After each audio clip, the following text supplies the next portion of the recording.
নমস্কার, পূর্ণিমার রান্নাঘরে সবাইকে স্বাগতম। আজ আমি বানাতে চলেছি সয়াবিন পটলের রসা।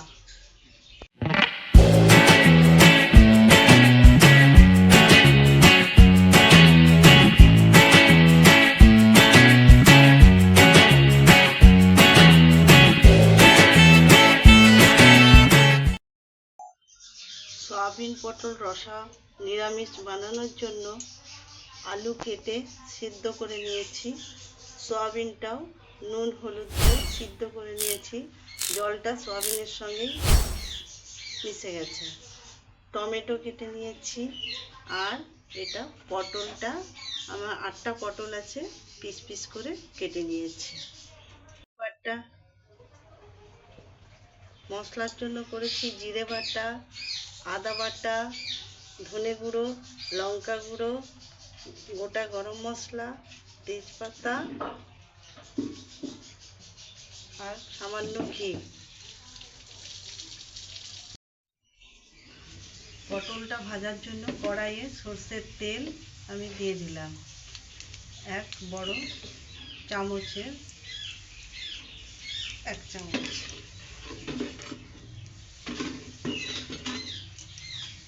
তেল আমার গরম হয়ে গেছে, তেলটা আমার গরম হয়ে গেছে। এবার আমি পটলগুলো দিয়ে দেব ভাজার জন্য।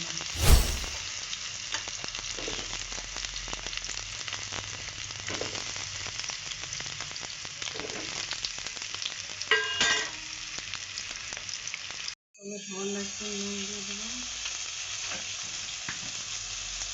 আর একটু হলুদ দিয়ে দিলাম ভাজার জন্য। এবারে পটলটাকে আমি একটু ভেজে নেব।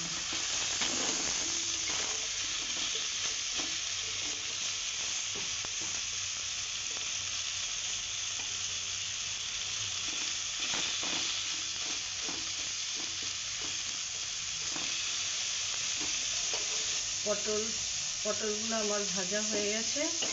এরপর আমি পটলটাকে তুলে নেব। পটলটা আমি তুলে নিলাম। এরপরে আমি কড়াইয়ে সর্ষের তেল 1 চামচের মতো দিয়ে দিলাম। এই রান্নাটা আমার সম্পূর্ণ নিরামিষ।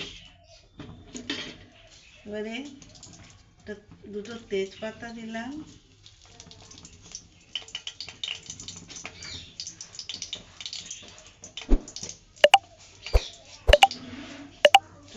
গোটা জিরা,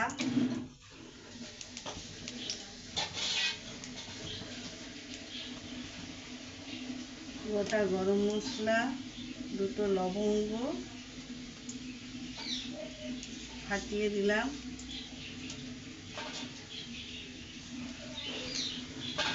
দারুচিনি,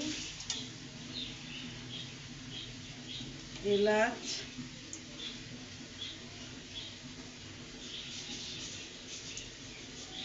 ফাটিয়ে দিয়েছি। এরপর একটু নাড়িয়ে নেব।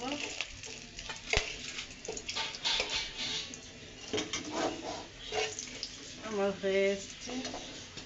এরপর আমি টমেটোটা দিয়ে দেব। টমেটোটা দিয়ে দিয়েছি। এরপর আমি 1 চামচ জিরে বাটা, 1 চামচ আদা বাটা, ধনে গুঁড়ো, লঙ্কা গুঁড়ো দিয়ে মশলাটা কষে নেব। এটা শুকানোর জন্য আমি একটু তেলের মধ্যে হলুদ দিয়ে দিলাম, যাতে মশলাটা তেলটা না ছাড়ে।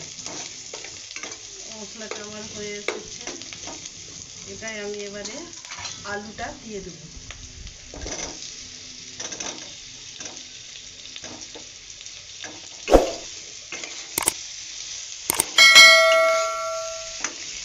আলু সয়াবিনটাও দিয়ে দিচ্ছি।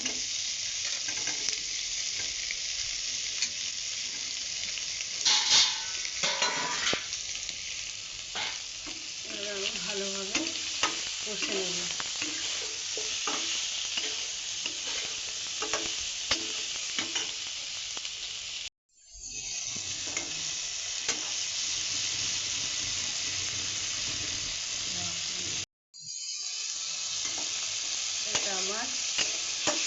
কষা হয়ে এসছে।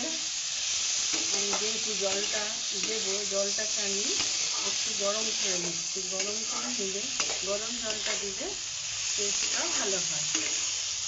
আমার মশলা কষা হয়ে গেছে, কড়াই থেকে তেলও ছাড়ছে। আমি এবারে গরম জলটা এর মধ্যে দিয়ে দেব।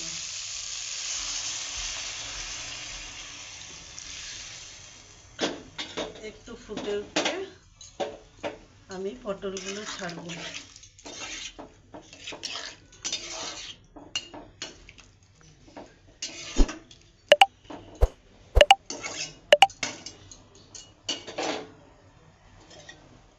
ঝোলটা ফুটে এসেছে। আমি এবারে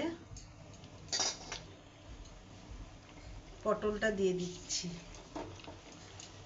দিয়ে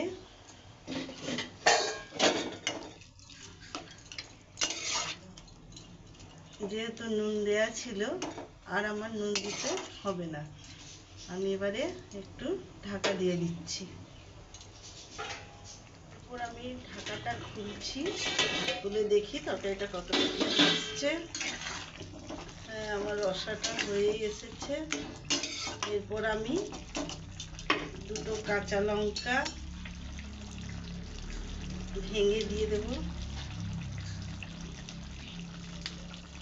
আর সামান্য একটু স্বাদ অনুযায়ী চিনি একটু দেব।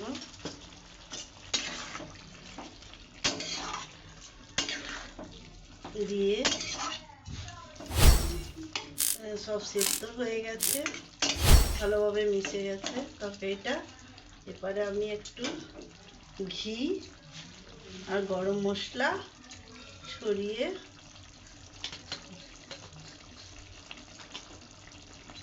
দেবো। এই একটু ঘি অ্যাড করলাম,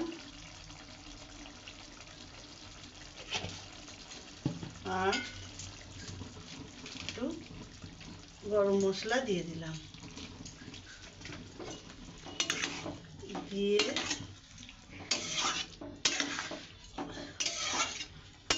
আমি তরকারিটাকে